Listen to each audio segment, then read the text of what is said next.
Winikisak Natasawis Kerri, Nutamas Massapiat. Hello, my name is Kerri and I am Mashpee Wampanoag from Cape Cod, Massachusetts. And I'm here to show different examples of Eastern style weaving techniques, some of the different materials that we would use, and some of the different methods that we would use to make woven items and clothing and what they would be used for. So you see a lot of the same materials being used, all the way from Maine to Chesapeake Bay out west of the Great Lakes. Not only did the same type of plants grow, but we would also be trading with each other to get better access to the different types of materials. So, for example, in this, the southern part of Algonquin territory, you might not have as much access to birch, so you'd be trading for that, or vice versa. There might be spruce root that we here on Cape Cod, it doesn't grow well, but so we would be getting it from different parts of Algonquin territory. But no matter the material, the techniques were usually the same. You see the most common style for weaving in Algonquin territory is called closed twining. So you see not only closed twining, but also space twined items. So what I'm going to go into detail with for you guys is round baskets made from plant fiber and how we start, what they look like and what they look like when they're finished. Envelope style baskets we call minutes. It's a woven bag. We also use skin bags. Those are called petonks because they're different. Also, along with natural materials, how to do baskets from more durable and materials like the inner bark of cedar or ash works really well for baskets, especially, and also basswood is another material that we use, basswood bark. I'll show you a little bit about that and how it's processed, and that's really good for fishing nets because it's really tolerant to water, especially a lot of the saltwater fishing that my ancestors were doing on Cape Cod. So basswood was really important material. So if you want to start from scratch, we would harvest the plants at different times of the year. So the two most common plants you would see, three most common types of plants you'd see people along the coast processing for weaving would be milkweed, dogbane, and false nettles. Milkweed especially, of all three, it was the most abundant, pre-contact and after.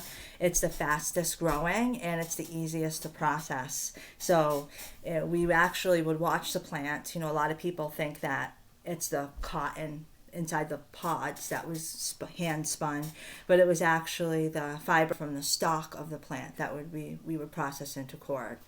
So we watch the plant, and when the plant is dead and dry but still standing, this is very important. You don't want the plant to have already fallen because it can have mold in it and it becomes really hard to process and it breaks and it's just not worth it. So it's a short window of time that you can actually harvest the milkweed, but once it's harvested, as long as it's stored in a cool, dry place, it'll last for years. So what I have here is a roll of hand-spun milkweed cord. So to weave a basket like this, to get enough milkweed, it could take a year to gather, process, and before you even start weaving or dyeing with natural dyes. So it's the bags that are made from these natural materials now. These aren't the bags you usually see us dancing with at the powwows or using at these living history museums.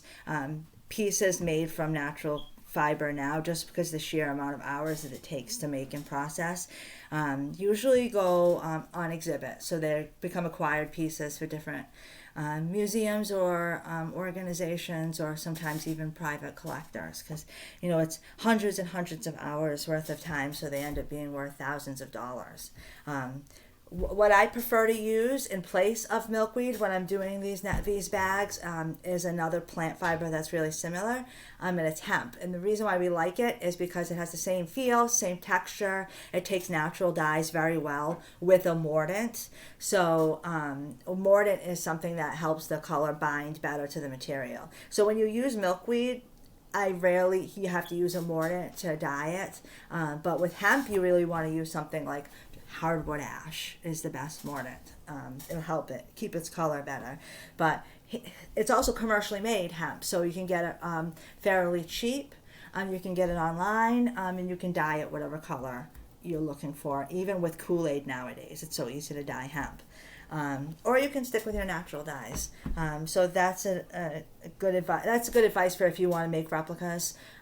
Is to use hemp, or linen works really good too, but it usually comes with like a wax on it that you have to boil off first. So it's a little bit more labor intensive.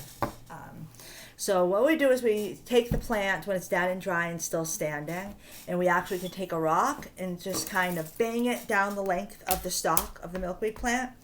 And then we can pinch it between our thumbs and forefingers and split it, the whole stalk, directly in half. Then you can actually just break and pop out all of the inside bark, and that leaves just the outside bark in the fiber, which we hand spin between our hand and thigh on deer skin. Make like a 2-ply, and then you can make it as long as you want. So this is this is probably like over a year of collecting and spinning milkweed, and I don't have enough even to make a bag yet. So very labor intensive. Cedar we actually use to make baskets like this one here, all different sizes, different shapes. Cedar is really durable. It's good for holding harvesting things like shellfish at the beach, stuff that can put a lot of wear and tear onto plant fiber. Grapevine is also really good for harvesting. You harvest in late fall, and you have to boil it before you use it. I have to boil it in a little bit of sometimes like sunflower seed oil or hazelnut oil, and then you can make really big baskets really fast, which is really good for harvesting shellfish and lobster, if you like lobster. And this is the inner bark of the cedar. So the cedar, just like birch, when you want to harvest, it can only be done in the springtime when the trees are making leaves. For the birch, you notice that, but in this, for the cedar, it's just spring, early spring, when the nights are still cold and the days are warm. So even if it's even better if it's still frozen at night. Things are still freezing and the night is warm. That is when the sap is flowing up and down the length of the tree and the bark separates itself from the tree. So it comes off really easily. Just cut a ring up as high as you can, a ring around the base, and a chop down the middle, and sometimes it'll slide off. But it's really important if you're not planning on using the whole tree. So with cedar, we're usually using the saplings for construction or to make houses. But for the birch, you really want to make sure you leave a solid patch for the sap to be able to still run, because it won't kill the tree. That's why traditionally you really only see women peeling birch bark, because women as life givers. We don't like to take life, so we don't like to kill trees. So men would usually be removing the bark and falling trees other than birch, unless the woman was past childbearing age. Then you might see her falling tree. So bags and baskets, they were not only, used, for work and for storage, but, they also were art. They would tell stories. This one is hunters preparing to go to war. It's King Philip's War. It's just men holding a bow. They might represent some dream you had. You might represent your family line, just geometrical. We have lots of surviving examples of woven basketry, luckily, still, just because it was so durable and people really took care of them. So they might take hundreds of hours to make, but they last several generations. Other things you would weave, besides bags and baskets, are, straps, belts, straps for bags, legging ties, armbands, little clothing for dolls. So this is a really complex pattern, but there's lots of different styles of weaving. We call these the warps, and the one that goes back and forth is the weft. So you would set up your weave on a stick like this, which, we definitely anyone that's willing to learn, I'm more than willing to teach, people how to do these types of things. But it's basically, you start in the middle. So I just braided the other side to keep it out of the way. You can tie this to a tree, or if you're weaving inside, tie it to a chair or something. And you're working with the top and the bottom. And the weft will run in between both, back and forth. So every time you're bringing the ones from the bottom to the top and bringing the ones from the top to the bottom. And this type of pattern is me crossing over some of these warps to create a different type of style of weave. So again, you can use, I'm using yarn here because this will be for powwow dancing, but you can use hemp, you can use plant fiber if you have enough available and then you have enough time to do so. I brought an example also of how we start envelope bags. So this little bag I'm making here will probably be about the size of just a little strap bag that'll cross over the shoulder. It'll be for someone to like store their cell phone or keys in, so it doesn't, you don't have to wear something that's not matching your powwow outfit. So you can make it to order, with different designs like this one. But we actually start at the bottom and weave our way up.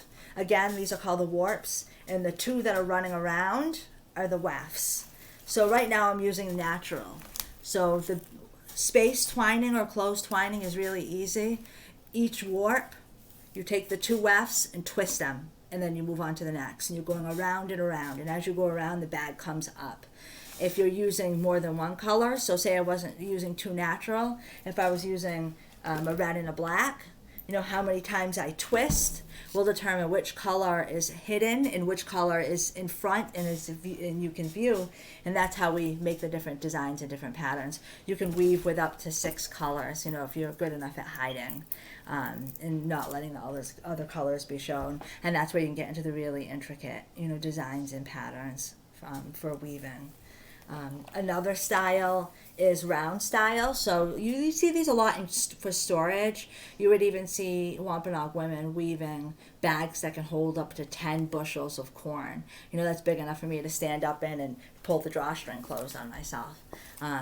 But this is the same idea, except when we start this, the two wefts are starting off twisting around the entire half of the warps. And then you split it into fourths, and then into eighths, and then into tenths. Basically, you keep splitting it as it starts to get looser, tighter and tighter, and then until you're down to just twining around a single warp. But once that happens, it transitions into the bag starting to, moving from its base to starting to come up.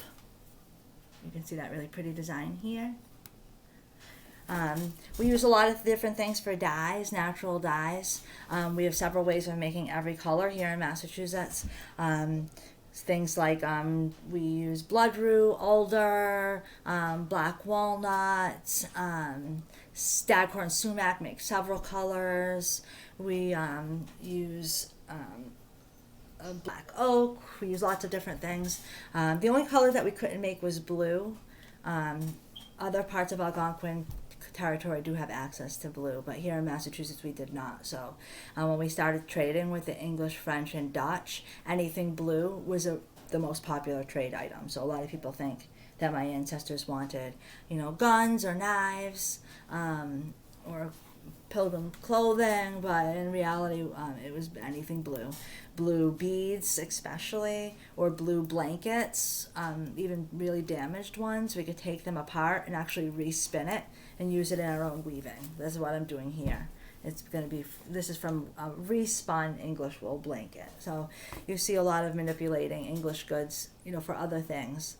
And that's an example of, how we would do that. So blue is very rare. The only time you'd see blue on a Wampanoag person before contact with Europeans is we would actually collect robin's eggs and crush them up and mix them with fat and hoof glue and make paint, for our clothing, or without the hoof glue, paint for our for our faces or our hair. So there's just a couple of, several different styles of weaving. In addition to the closed twining, you also see spaced twining, which actually can move a bag along really quickly, where you're actually leaving a space in between each row of twine. It lets the bag breathe. So that's really good for weaving things that you might be carrying, stuff that might be damp or wet. But anything that I've talked about today, anybody that sees this that might have any other questions or want to see more examples, feel free to email me. My email address is kerriannhelme@gmail.com, KerriAnnHelme@gmail.com. But Katabatash, thank you all very much, and I look forward to working with you all soon. Thank you. Done. How Is that was good it? enough? Yeah. Did you do a little weaving on me? Mm-hmm. Well, I couldn't do an example of weaving. I was talking exactly through how to do every style of weaving. Oh, you didn't weave on here? Well, I can't